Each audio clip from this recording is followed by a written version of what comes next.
Yago yatangaje yuko yatandukanye n'umugore wiwe ndetse ngo umugore wiwe niwe wamusize ngo ntago ari we wamwirukanye, mu gihe Yago yaratuye mu gihugu cya Uganda ndetse Yago umugore agiye yari afite uruhinja rw'amezi 3.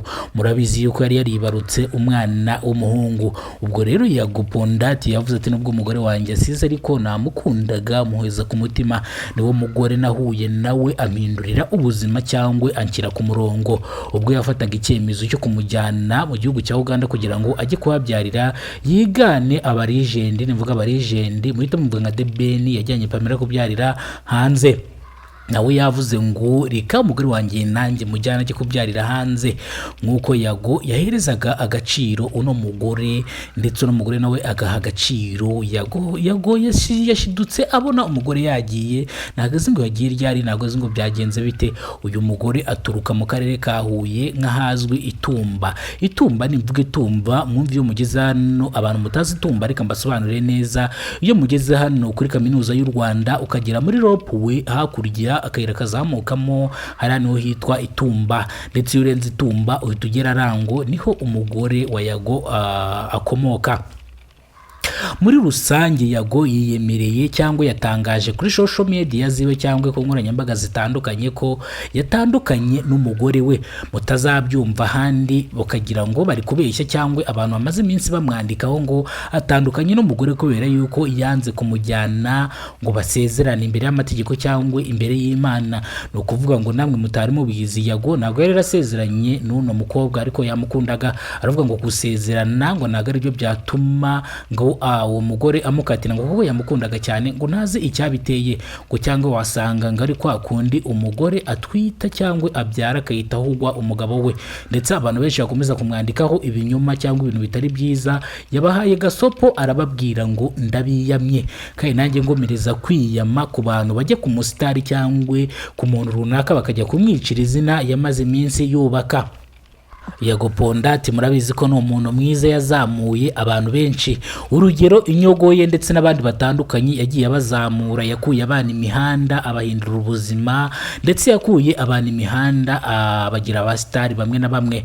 Mu gihe Yago Pondati yavuze ngo mu gihe umuntu azajya amuhamagara agiye kumubwira ikintu kitunguka cyangwa ikintu kitarimo amafaranga ntazirirwe amuhamagara, kubera yuko ubu ngubu icyo agiye gushyira imbere ni ugukora cyane kugira ngo yinjize amafaranga menshi kugira ngo abone ibitunga umuryango we.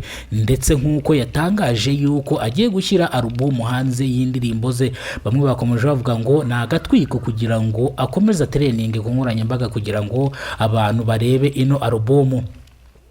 Yavuze ngo nge ntago ari agatwiko, ngo ntago ari ukuvuga ngo ndi gutwika ngo kugira ngo alubumu ngiye gusohora izarebwe. Hoya, n'ubundi abanyarwanda bamaye icyizere cyangwa abantu bankunda muri rusange, ntago ari ngombwa ngo ngiye ku nkoranyambaga mbere nk'abari abantu bajya ku nkoranyambaga bagakora prank.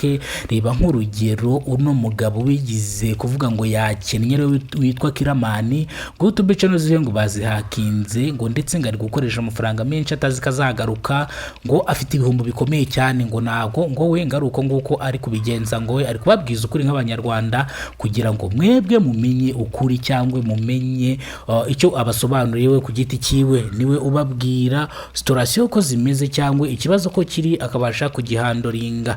Ndetse Yago yakomeje kuvuga yuko muri rusange yari incamake y'amakuru. Reka turambura amakuru mu buryo burambuye tubabwire ibyo Yago Pondati yavuze, cyangwa ese yiyamye bande, ese byagenze bite kugira ngo yiyame abantu. Yago Pondati yiyamye abantu benshi bakomeza kumuvuga nabi cyangwa bakomeza kumuhimbira ibintu atavuze. Muri rusange yiyamye abantu benshi b'ingeri zitandukanye bari kumwandikaho ku nkoranyambaga, bakamwandikaho nabi. Kuba yatandukanye n'umugore we ntago bibahereza uburenganzira bwo kuvuga ibyo bishakiye. Mu gihe Yago iwe ataratangaza ibi bintu nta wundi muntu wari kubishyira hanze, mu gihe bamwe bari batangiye kumwandikaho ku nkoranyambaga akafata umwanzuro kugira ngo abivuge hakiri kare. Nk'urugero nka Yamano nawe o kugira ngo amafoto asohoke mbere y'umukunzi wiwe.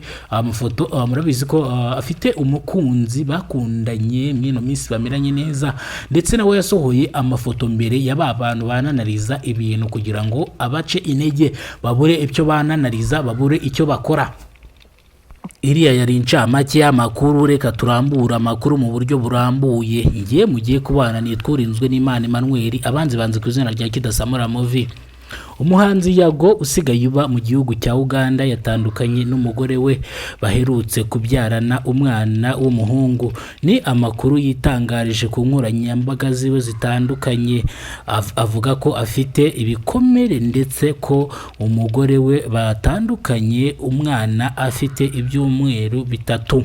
Ni mu gihe kagahinda cyangwa ibi bikomere yari afite cyangwa umubabaro yari afite nta muntu ukwiye kumukina ku mubyimba, kubera yuko nawe byakubaho.